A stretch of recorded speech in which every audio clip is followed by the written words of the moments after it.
When J.R.R. Tolkien had been working on writing The Lord of the Rings for some time, he came to an impasse. He had a vision of a tale of a sort that the world had never seen. As a leading scholar in Old English and other ancient Northern European languages, Tolkien knew that most ancient British myths about the inhabitants of fairy, elves, dwarves, giants, and sorcerers had been lost.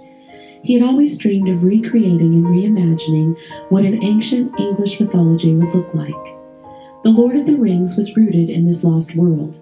The project required creating at least the rudiments of several imaginary languages and cultures, as well as thousands of years of various national histories, all in order to give the narrative the necessary depth and realism that Tolkien believed was crucial for the tale to be compelling. As he worked on the manuscript, he came to the place where the narrative had divided into a number of subplots. Major characters were traveling to various parts of his imaginary world, facing different perils, and experiencing several complicated chains of events. It was an enormous challenge to unfold all these sub-narratives clearly and then give each a satisfactory resolution. Not only that, but during this time, World War II had begun, and though the 50-year-old Tolkien was not called into the military, the shadow of war fell heavily on him. Because of Hitler, Britain was now in a precarious position with invasion imminent. Who knew if he'd survived the war, even as a civilian? Tolkien began to despair of ever completing the work of his life. It was not just a labor of a few years at that point. When he began The Lord of the Rings, he had already been working on the languages, histories, and stories behind the story for decades. The thought of not finishing it was a dreadful and numbing thought. There was in those days a tree in the road near Tolkien's house, and one day he arose to find that it had been lopped and mutilated by a neighbor. He began to think of his mythology as his internal tree that might suffer the same fate. He had run out of mental energy and invention. One morning he woke up with a short story in his mind, and he wrote it down. When the Dublin Review called for a piece, he sent it in with the title, Leaf by Niggle. The short story was about a painter. In the first lines of the story, we are told two things about this painter. First, his name was Niggle. The Oxford English Dictionary, to which Tolkien was a contributor, defines niggle as to work in a fiddling or ineffective way, to spend time unnecessarily on petty details. Niggle was, of course, Tolkien himself, who knew very well this was one of his own flaws. He was a perfectionist, always unhappy with what he had produced, often distracted from more important issues by fussing over less important details, prone to worry and procrastination. Niggle was the same.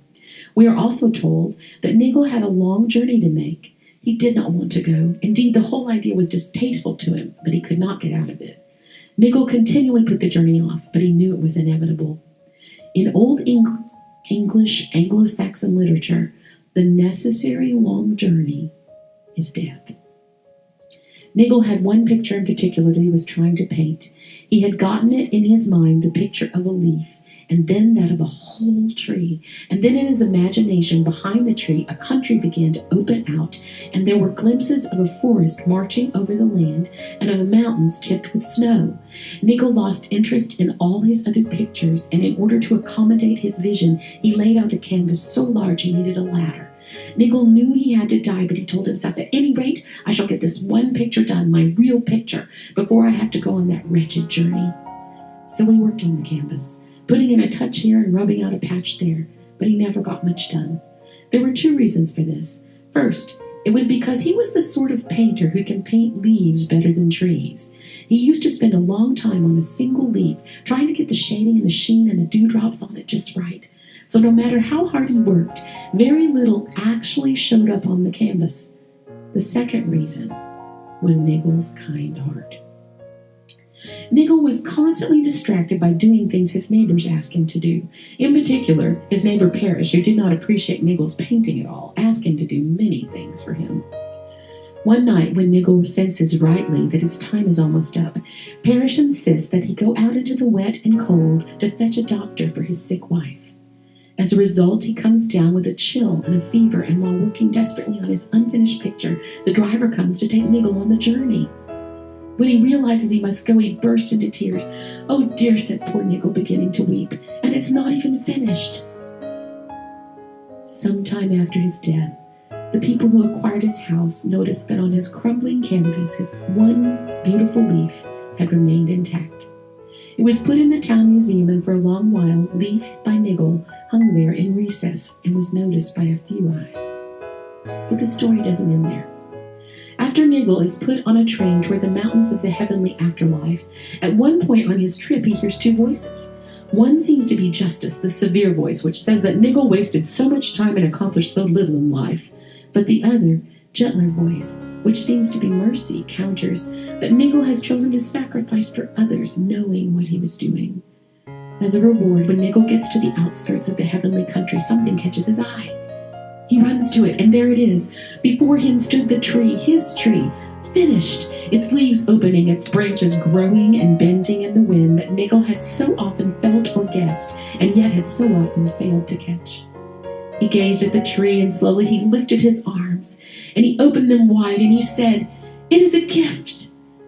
The world before death, his old country, had forgotten Niggle almost completely, and there his work had ended unfinished and helpful to only a very few.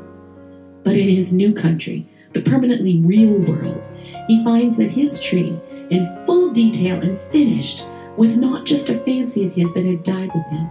No, it was indeed part of the true reality that would live and be enjoyed forever.